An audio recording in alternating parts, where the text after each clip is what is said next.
the great pleasure to welcome Ryan Gander now. And actually we'll start with a 2-minute film. And I thought I'd give you all a rest for 2 minutes by showing something. And I have the idea that not a lot of people know what I make, so it'll give you a bit of an idea.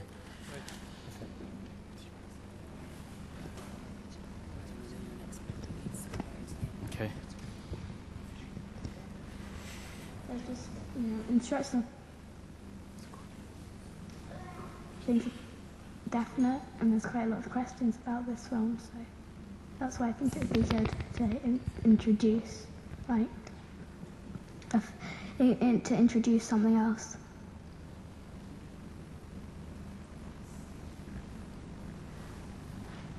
I think it looks a bit like a music video, because in music videos they try and set them in like the most sort of desolate places that you wouldn't ever expect to hear like a voice or an instrument. And I think they try and make them sort of very questioning, or just like a short film.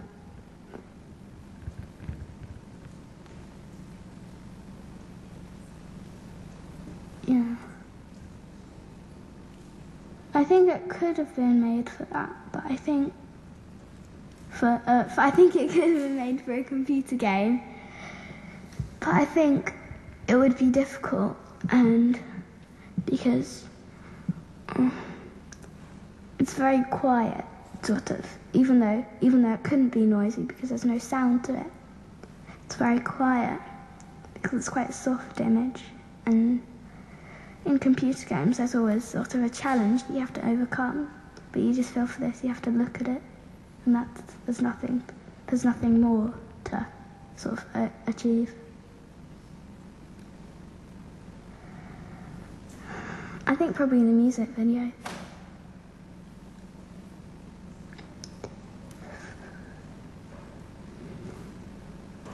That's difficult. That's a difficult thing. The questions asked. It's difficult to say if it's real or it's made by a computer, because it's very close to reality. But you couldn't actually have something that was real, or sort of that exact vision, that exact sort of view of the car.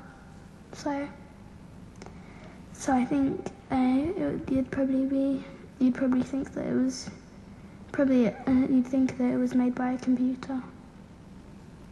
Not really. Not until you get very, very close to the car. It's probably because of the shadow. Yeah, just leave the film on maybe. Yeah. No, but I do think the colour of the shadow is quite good, because, you don't usually get, because I think that is, sometimes you do get sort of blue.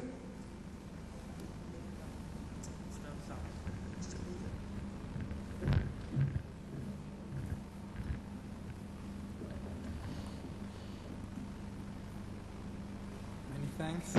Actually, maybe to begin with the beginning would be great. You can tell us a little bit about the film you're just seeing. The film lasts 18 minutes, and the actual visual part is a 1-minute loop that you just saw twice. So it fades from black up to white, then the white merges into a 10-second snippet of computer-generated animation of the car in the field. And I sent that DVD to a 7-year-old child 3 days before interviewing her in a sound studio for her to watch and to think about, and then put her in a sound booth and put me in a sound booth opposite her so that we could talk to each other with a glass screen between us, but so we could record our voices on different tracks, and then edited from about 3 hours of recording 18 minutes, and took my voice out, so it's as if she's talking to herself or musing with herself.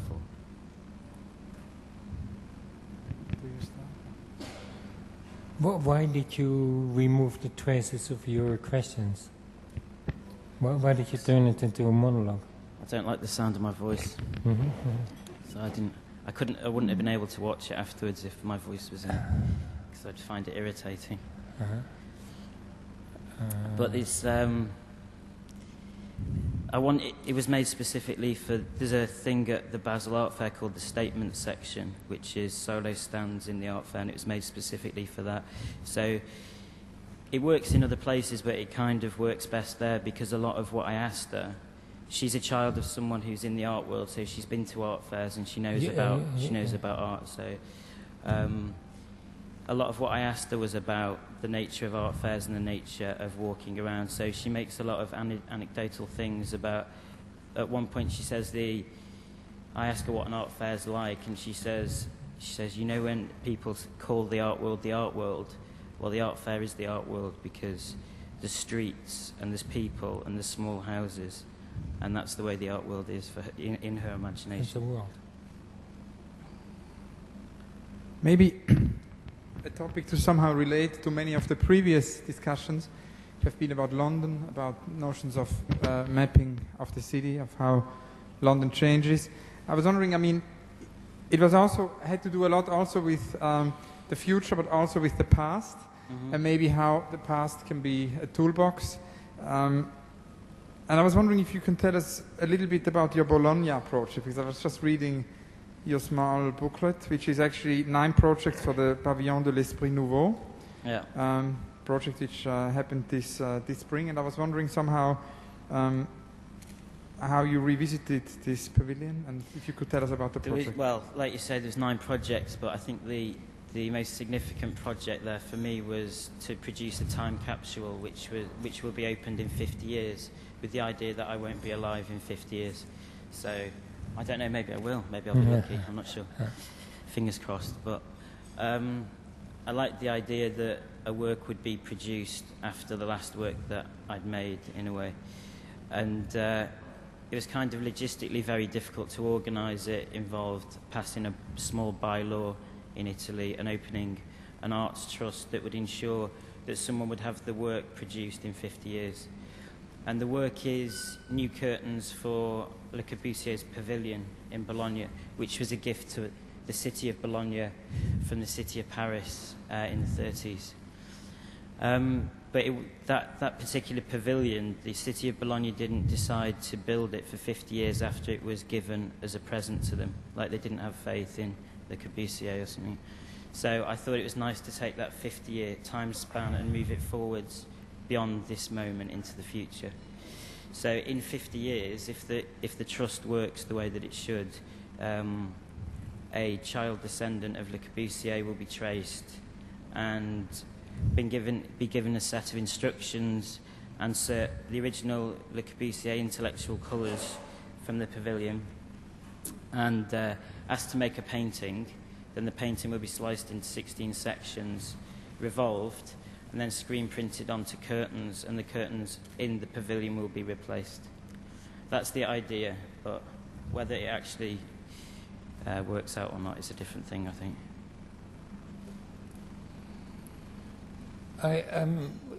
Can I come back to that movie?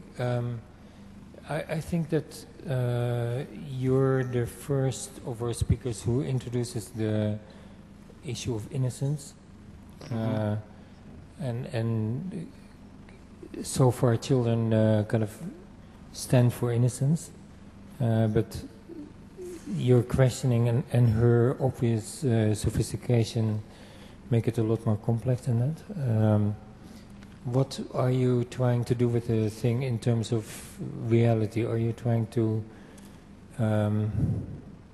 what is your comment in terms of... I don't think that it's to do with innocence. I think it's just to do with that children don't have all the stigmas of knowledge attached. I wouldn't say that was the same thing. I'd say that they have a lot more courage to believe in what they think without listening to what everyone else says and mixing that with what they think. But yet everything she says, and that's why I'm asking, why did you remove your questions, is uncannily precise and accurate. Why did I remove the questions? Huh? Why did I remove the questions? Yeah, I mean, because everything she says is so sophisticated, so accurate. Well, it seems sophisticated, but that's 18 minutes from 3 hours. If you listen to the entire recording, it wouldn't seem that sophisticated. It's just that I took the most interesting bits, probably. Okay. How do you see the current moment? It's funny you should ask that. I've got a new project. Next year I'm taking the year off to make some work because I feel a bit tired. And I feel a bit like the works that I've made, that time span between production and exhibition has just decreased and decreased and decreased. So, and I remember about 2 years ago I had 5 works in front of me, which gave me time to digest them before I spat them out.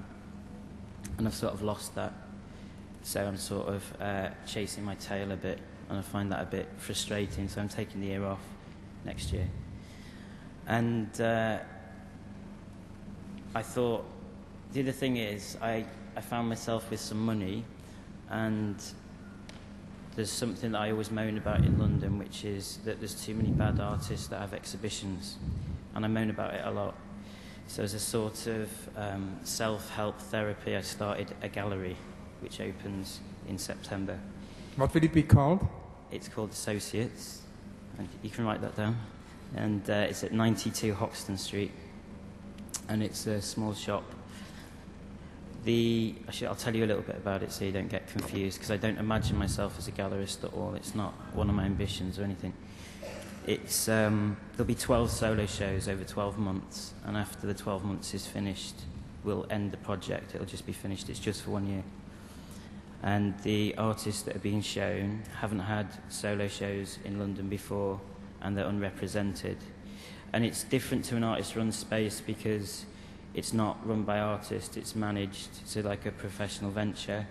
We will sell work, but the work that we sell, 100% of that money will go to the artist rather than us taking a commission to fund the gallery. So we just worked out what it would cost a year, and I paid half and then asked people to give money. So there's 15 people that have given money towards it. So for how I see my future, it's a bit strange. I'm not used to it at all. It's like becoming a chef or something completely different. I don't know. But it's fascinating that you would say that you plan that sort of idea of a year off, that sort of quite drastic planning in something which one often could refer to as a kind of a post-planning condition. And we had just about a week ago Dominique Gonzalez-Förster here, and Dominique was telling us this story that she had actually a year and a half ago, taken exactly the same plan as you. She said it more or less in the same words, sort of too many exhibitions, needed a year off, would go on a world tour. But then in a post-planning condition, already after 2 or 3 weeks, plans obviously drastically changed, and she bought a house in Rio and opened a scientific research lab in this house, and the world tour had ended and work started, but in a sort of a different way. So I was kind of fascinated by this idea to plan a whole year.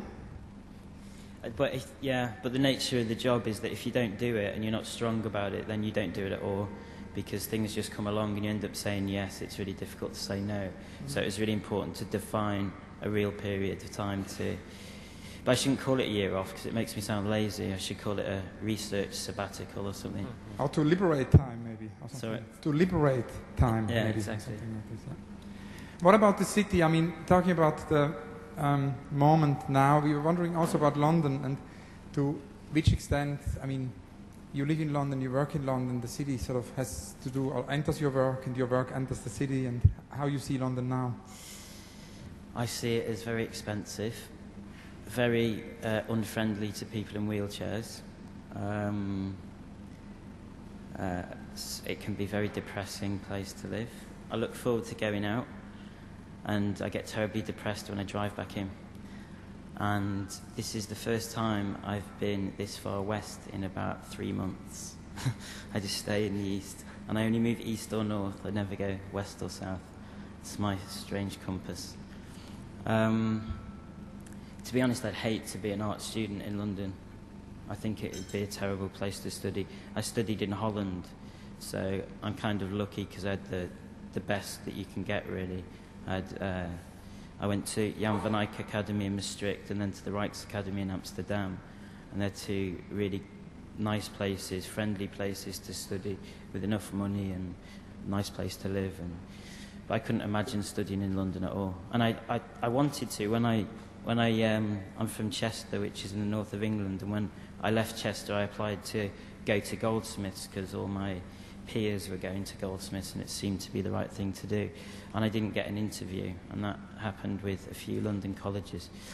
And actually, I feel like it was a bit of a blessing in disguise now because, I don't know, you need the amount of time it takes to actually live here just doesn't leave you with enough time to think. And I don't think that would have been very good for me. But it's all right if you've got somewhere nice to live and you've got a job that pays money and you've got a chauffeur and a helipad. It's interesting because, Rem, you were mentioning that we had relatively few kind of more pessimistic assessments of London. That's definitely part of that, but it changed also with time. Before midnight it was all more optimistic, and then it kind of changed. Yes, but almost nobody has been even remotely critical of the city. Really? Critical of the city. No one has. Oh God, I'm sorry. It's been one Depressed big euphoric terrible start to the eulogy. day. One of the things I was also curious to ask you, the only recurrent question in this marathon, is about your yet unrealized projects, your unbuilt roads. I was somehow wondering if you had any projects which have been too big to be realized, or too small to be realized, or censored projects, or forgotten projects. I think, yeah, I have a list of projects, and most of them are too big to do. So it's like it's a list, A4 list with little boxes that you tick, and I'm about 3 down out of about 30. The third one was this gallery, so I'd quite like to build my own house, design my own house with me in mind.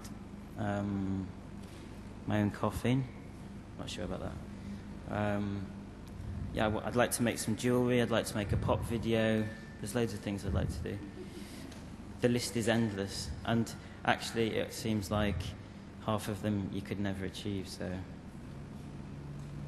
Just out of curiosity, what would your house do or look like? I'd stay in one place and the house would move around me. It'd make it easier. It's pneumatic pistons on all walls that would move the space.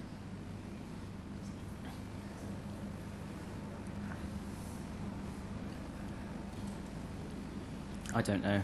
I don't know anything about architecture, so maybe it'd be blue. Okay. Many, many thanks, Ryan Thank you. Gander. Thanks a lot.